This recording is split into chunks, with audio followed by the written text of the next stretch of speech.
इसलिए एक हफ्ते से मैं रूम ढूंढ रहा हूँ। आज जाकर मुझे एक अच्छा सा रूम मिला। चावल, दाल, गोभी की सब्जी। मैं आपको हर एक कोचिंग के ब्रोकर्स आपको दिख जाएंगे वहाँ। भाई ये पहनने का ना जो मजा है वो कुछ अलग है। पीडब्ल्यू की रिसर्च, ये क्या है, main answer writing booklet, PW का pen, Indian art and culture, ethics, integrity and aptitude. नमस्कार, स्वागत करता हूं आपका मेरे चैनल मुरलीवर्स में। तो लास्ट वीडियो में हमने देखा था लखनऊ में यूपीएससी की अगर हम पढ़ाई करते हैं तो कितना खर्चा आता है, और हर एक कोचिंग्स में मैंने डेमो भी लेकर आपको सारा एक्सपीरियंस बता दिया था। तो इस वीडियो में मैं आपको बताने वाला हूं कि अगर हम इलाहाबाद में जाकर यूपीएससी की प्रिपरेशन करते हैं तो पूरा कितना खर्चा आता है, और वहां का क्या इन्वायरमेंट है, वहाँ की कोचिंग्स, वहाँ के लोगों के बारे में सब कुछ इस वीडियो में मैं आपको बताने जा रहा हूँ। तो इस वीडियो को शुरू से लेकर लास्ट तक जरूर देखिए अगर आप इलाहाबाद में जा रहे हैं।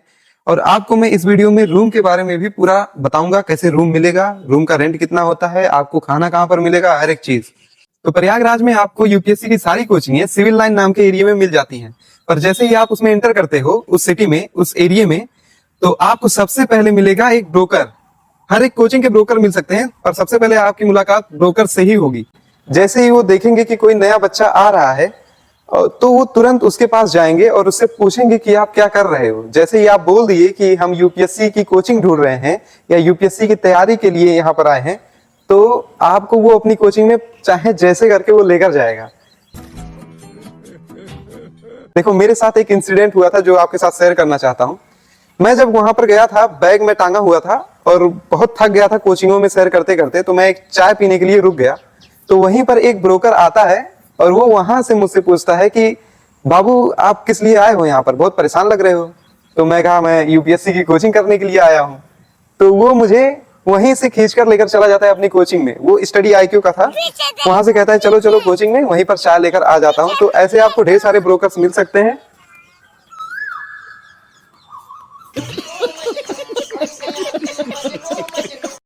तो ऐसे आपको हर एक कोचिंग्स के ब्रोकर्स आपको दिख जाएंगे वहां पर। तो आपको इन लोगों से बचना है और पहले से ही सारी चीजें पता कर कर आपको उस कोचिंग में जाना है जिस कोचिंग को आप टारगेट कर रहे हैं। तो मैं टारगेट किया था पीडब्ल्यू को। तो उस कोचिंग में जब मैं गया, उसके कुछ वीडियोस हैं जो मैं आपको दिखा रहा हूँ। तो ये रहे कुछ वीडियोस।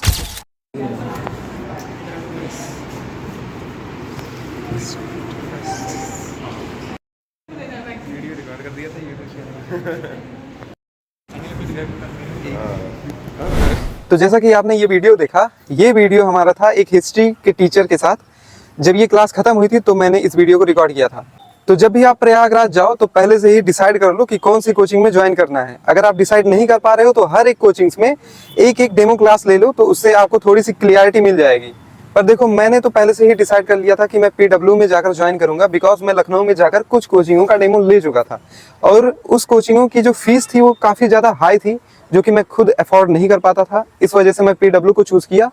और खान सर की भी कोचिंग बहुत बेस्ट है हिंदी मीडियम वालों के लिए। तो मैं तो पीडब्ल्यू चुना था बिकॉज मैं इंग्लिश मीडियम से था। तो अब मैं अगर कोचिंग की बात करूं तो कोचिंग 3 घंटे की होती है। लगातार 3 घंटा आपको पढ़ाएंगे और ढेर सारा कंटेंट दे देंगे, जिसको पचा पाना बहुत मुश्किल हो जाता है। तो मेरे लिए मुश्किल था। बाकी अगर जो ग्रेजुएटेड हैं, जो ग्रेजुएशन करने के बाद तैयारी स्टार्ट कर रहे हैं, उनके लिए शायद ये आसान हो। पर मैं जस्ट 12th पास आउट हूँ, तो मेरे लिए थोड़ा सा कठिन था। पर अब हम आते हैं रूम के ऊपर या फिर पीजी के ऊपर। कुछ लोग होते हैं जो सोचते हैं कि हम जाएं हॉस्टल में रहें, और कुछ लोग होते हैं कि पीजी ले लें, और कुछ होते हैं कि एक पर्सनल रूम लेना चाहते हैं जिसमें उन्हें कोई डिस्टर्ब ना करे। और एक जो 4th कैटेगरी वाले होते हैं, वो चाहते हैं कि एक पर्सनल रूम रहे जिसमें वो अपने कुछ दोस्तों के साथ रहें।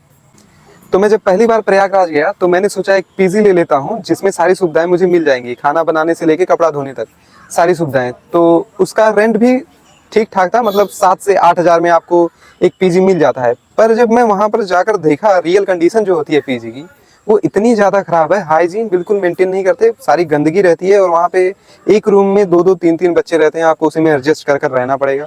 तो ये जो प्रॉब्लम थी, मैं इस वजह से पीजी को छोड़ दिया और एक पर्सनल रूम की तरफ बढ़ गया। गजब बेइज्जती है।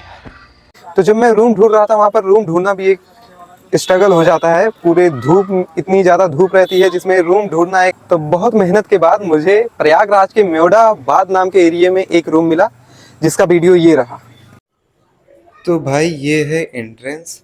यहाँ से भाई एंटर करते ही आपको कुछ अलमारीज दिख जाएंगी जहाँ पर मैं अपनी किताबों को रख दूँगा, और एक अच्छा खासा टेबल जो कि बहुत बड़ा है, मेरी ज़रूरत से ज़्यादा बड़ा है। तो फिर भी ठीक है। इसके बाद यहाँ सब मैं मैप्स वगैरह लगा दूंगा, और ये एक लाइट लगी हुई है जो कि ठीक ही है, और यहाँ पर है ये एक बेड है, इसके बगल में बोर्ड वगैरह भी दिए हैं। मतलब ये 5000 में तो भाई मुझे मतलब ठीक ही लगी। और भाई यार देखो, अभी मैं खुद अभी अपने सामान को लेकर आया हूँ यार, बहुत प्रॉब्लम होती है अगर आप इलाहाबाद में रूम ढूंढ रहे हो, तो आपको भी पता होगा यार, बहुत ज़्यादा प्रॉब्लम होती है। मैं तो भाई अभी तो यार मई का महीना चल रहा है, आज 18 मई है, तो सोच लो भाई गर्मी में मतलब रूम ढूंढना एक बहुत बड़ा टास्क हो जाता है, वो भी इलाहाबाद में। मतलब पीजी वगैरह में देखा था यार, पीजी में इतनी खराब थी, मतलब इतना खराब था यार, सब बहुत ही खराब था यार। बच्चे मतलब वहां पर सड़ रहे हैं, पढ़ नहीं रहे, वहां सड़ रहे हैं, वहीं से उनकी प्रिपरेशन की मतलब 50% चांसेस बढ़ जाते हैं सिलेक्शन ना होने की। ये बड़ी अच्छी बात कही आप। तो ये जो आपने रूम देखा ये काफ़ी ज़्यादा अच्छा था, पर एक बात मैं बता दूं, इसके साथ किचन वगैरह नहीं था, और इसका रेंट था 5000 रुपया प्लस लाइट बिल, तो कुल मिला के 6000 तक मामला पहुंच जाता है। तो 6000 आपका रूम केवल, उसके बाद खाना अलग से आपको लेना पड़ेगा, और कपड़ा खुद से धुलना पड़ेगा। तो इतनी ढेर सारी प्रॉब्लम्स के बाद तैयारी करना एक बहुत ज़्यादा कठिन टास्क हो जाता है। जैसा कि मैंने आपको बताया था कि खाना खुद से बनाना पड़ेगा, तो अगर आप तैयारी कर रहे हो और खाना भी बना रहे हो, कपड़ा भी धुल रहे हो, तो इस आपका ज़्यादातर टाइम इन्हीं सब चीज़ों में चला जाता है, जिससे पढ़ाई पर बहुत ज़्यादा इम्पैक्ट पड़ता है। बात तो सही है। दौड़ना तो पड़ता है। तो एक और ऑप्शन आपके पास आता है जो कई लोग रिकमेंड करते हैं, टिफ़िन लेने का। तो देखो भाई, मैं जो टिफ़िन लिया था उसमें देखो कैसा खाना आता है। इसका प्राइस था 75 रुपीज़, और खाना देखो। अपना बड़ा वाला टिफ़िन ओपन करते हैं, निकल गया। ये क्या, अरे भाई ये क्या भाई, गोभी, ये सब तो मुझे नहीं पसंद है यार, ये गोभी वोभी ये सब कौन खाता है भाई। मतलब मैं तो खा लूंगा, वैसे इसका आलू निकाल कर खा लूंगा। उसके बाद ये देखो भाई, ये है दाल, इसमें मतलब ठीक ही है, गर्म है वैसे, अच्छा लग रहा है। और ये है चावल, तो चावल, दाल, गोभी की सब्जी। उसके बाद यहाँ पर है ये टिफिन, इस टिफिन में है ये रोटी। कितनी रोटी है, 1 2 3 4 5 रोटियाँ कुछ ऐसी हैं भाई, ये देख लो कुछ इस तरीके की हैं रोटियाँ, कुछ ऐसी हैं। और कुल मिलाकर 5 रोटियाँ हैं भाई, काफ़ी ज़्यादा पतली है यार, मेरे घर पे इतनी तो 2 रोटी के बराबर ही है। चलो छोड़। उसके बाद ये क्या है यार, ये पता नहीं क्या है, मुझे समझ में नहीं आ रहा। अचार तो नहीं लग रहा है, ये अचार है, पिकल, ये पता नहीं क्या है ये। तो अब मैं आपको दिखाने जा रहा हूँ पीडब्ल्यू की तरफ से जो मटेरियल्स मुझे प्रोवाइड किए गए थे, वो सारी बुकलेट्स, और उसके जो बैग देते हैं एक, और एक ड्रेस भी देते हैं, ये सारी चीज़ें आपको दिखाने जा रहा हूँ आने वाले इस वीडियो में। भाई सबसे पहले तो ये है पीडब्ल्यू की टी शर्ट, इसे मैं ओपन करके दिखाता हूँ। अरे वाह भाई, ये पहनने का ना जो मजा है वो कुछ अलग ही है पीडब्ल्यू का। तो चलो इसको पहन कर दिखाता हूँ।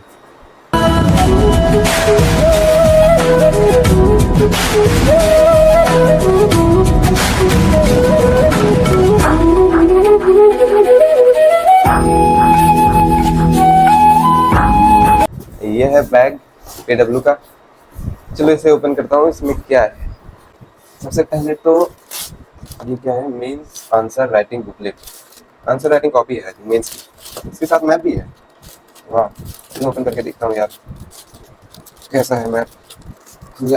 खुल जा सिम सिम, खुलती।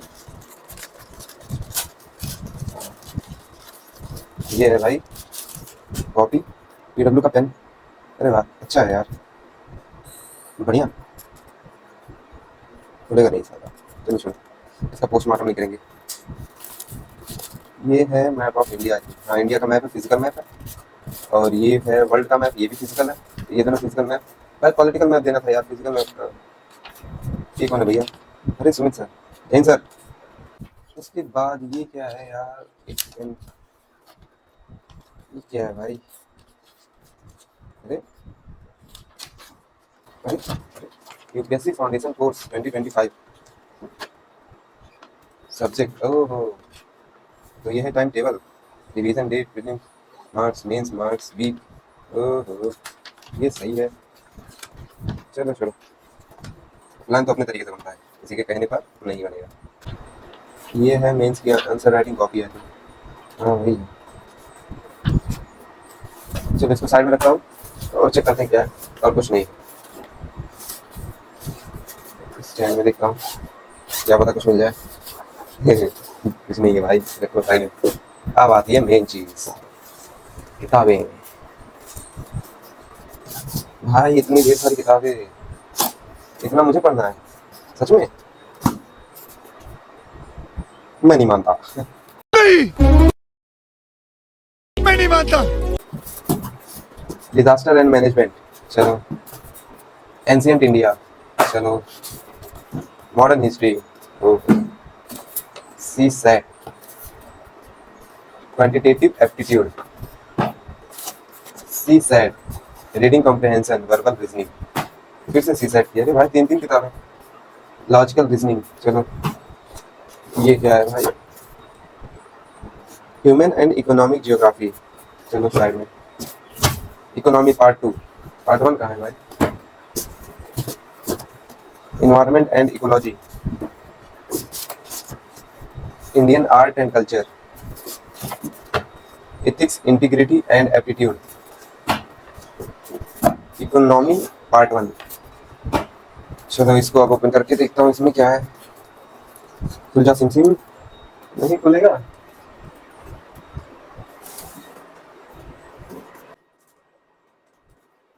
तुम नहीं खुलेगा तो फोन काट देगा तुमको या।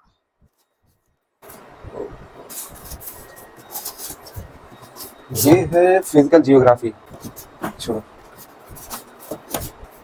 इंटरनेशनल रिलेशन, IR, ये थोड़ा मजेदार होता है। मिडिवल इंडिया, ये हिस्ट्री का पार्ट हो गया। Indian polity part 1, Indian polity part 2। ये क्या है? गवर्नेंस इन इंडिया, चलो पॉलिटिकल साइंस का पार्ट। साइंस एंड टेक, ये पढ़ना पड़ेगी। इंटरनल सिक्योरिटी, चलो उनकी साइड में। Indian society and social justice,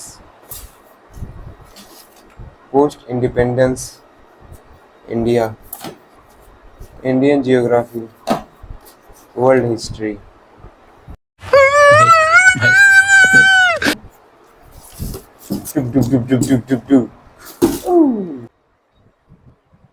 तो भाई ये है सारी किताबें। तो देखो, अगर मैं वहाँ की सोसाइटी की बात करूँ तो वहाँ पे बच्चे बहुत ज़्यादा अच्छे हैं। वहाँ पर आप जब जाओगे अपने सीनियर से बात करोगे तो वो लोग बहुत ज़्यादा सपोर्टिव हैं। मुझे तो ऐसे भैया लोग मिले जो कि अपने बुक्स को मुझे दे रहे थे पढ़ने के लिए। और वहाँ पे जो PW की लाइब्रेरी थी वो सब अच्छी थी। देखो, मैं PW के कोचिंग के खिलाफ नहीं हूँ, मुझे कोचिंग ठीक लगती है, टीचर्स अच्छे लगते हैं वहाँ के। और फिजिक्स वाला जो फाउंडर है फिजिक्स वाला के, अलग पांडे सर, वो भी बहुत अच्छे लगते हैं और अच्छे हैं। वो बच्चों के लिए फीस कम कर देते हैं। पर जो प्रॉब्लम वहाँ पे हुई थी काउंसलर और मेरे बीच में, इस वजह से मुझे कोचिंग थोड़ी सी खराब लगी। बिकॉज देखो यार, अगर आप एक बार पैसा दे देते हो किसी के हाथ में, अगर आप आज दे रहे हो तो वो कल लेना मुश्किल हो जाएगा, कितनी भी प्रॉब्लम हो जाए। तो कुछ बच्चे हैं जो गाँव से चले जाते हैं अपना घर बेच के, घर नहीं मतलब खेत बेच देते हैं, कोई अपनी कार बेच देता है, कोई कुछ बेच देता है, कोई गहना बेच देता है। और वहाँ जब चले जाते हैं, एक बार पैसा दे देते हैं, फिर जब उन्हें पता चलता है कि ये तो इनके साथ फ्रॉड हो गया है, कोचिंग में उतना अच्छा नहीं पढ़ाया जा रहा है जितना अच्छा यूट्यूब पर है, तो वो पैसा वापस ले नहीं सकते और फंस जाते हैं। तो वहीं पर फंस के उनकी पूरी लाइफ खराब हो जाती है, जिस वजह से वो खुद को ब्लेम करते हैं, कोचिंग को ब्लेम करते हैं। ऐसे करते करते पूरा टाइम पीरियड खत्म हो जाता है और वो कुछ नहीं बन पाते। खत्म, bye bye, ta-ta, goodbye, गया। तो देखो, आप पूरा एनालाइज करके ही जाओ अगर आप। तो भाई इतना मेहनत कर रहा हूँ आप लोगों के लिए, ताकि आपको हर एक सिटी में जाकर देखना ना पड़े। तो इसके लिए भाई वीडियो को एक लाइक कर दो और एक सब्सक्राइब कर दो, इससे ज़्यादा और मैं कुछ नहीं चाहता। क्या बात है सर, क्या बात है सर, क्या बात, ये बात है। तो भाई आप लोग देख रहे होंगे मेरे जो वीडियोस हैं हर 10-15 दिन पर आते हैं। इसका रीज़न ये है कि मुझे पढ़ाई भी करना रहता है, इस वजह से मैं वीडियो नहीं बना पाता हूँ। अभी ये मैं आधा घंटा निकाल कर आया हूँ यहाँ पर वीडियो बनाने के लिए। तो अब वीडियो को ख़त्म करते हैं। स्वस्थ रहिए, मस्त रहिए, पढ़ाई में व्यस्त रहिए। जय हिंद, वंदे मातरम।